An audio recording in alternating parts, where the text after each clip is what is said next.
చిన్న శ్రీశైలం యాదవ్ కేసీఆర్ కు ధమ్కి ఇచ్చిండు. ఎట్లా అంటే ఆ ఛానల్ తో మాట్లాడుతూ ఏం మాట్లాడుతున్నావు చూసుకొని మాట్లాడు, నన్ను రౌడీ షీటర్ అంటావా, నీ భాగోతం అంతా తెలుసు, నీ చరిత్ర అంతా నాకు తెలుసు, నీ నోరెప్పితే అసలు బాగుండదు, జాగ్రత్త అని చెప్పేసి ధమ్కీలు ఇచ్చేటువంటి ప్రయత్నం చేసిన కేసీఆర్ కి చిన్న శ్రీశైలం యాదవ్ ధమ్కి.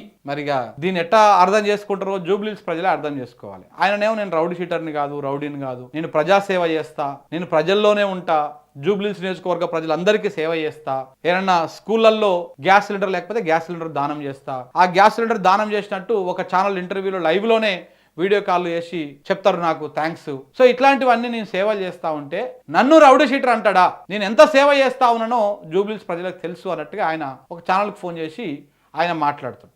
కేసీఆర్కి నీ నోరు తెరిస్తే నీ మొత్తం నీదంతా భాగవతం అంతా బయట పడిపోతుంది, నీ చరిత్ర మొత్తం నేను విప్పుతా అని చెప్పేసి చిన్న శ్రీశైలం యాదవ్ గారు ధమ్కీలు ఇస్తాడు. గతంలో ఇదే శ్రీశైలం యాదవ్ గారు ఏం మాట్లాడారు, నేను దొంగోట్లేసి గెలిపించిన గతంలో అన్నాడు, ఇప్పుడేం ఇట్లా అంటా ఉన్నారు.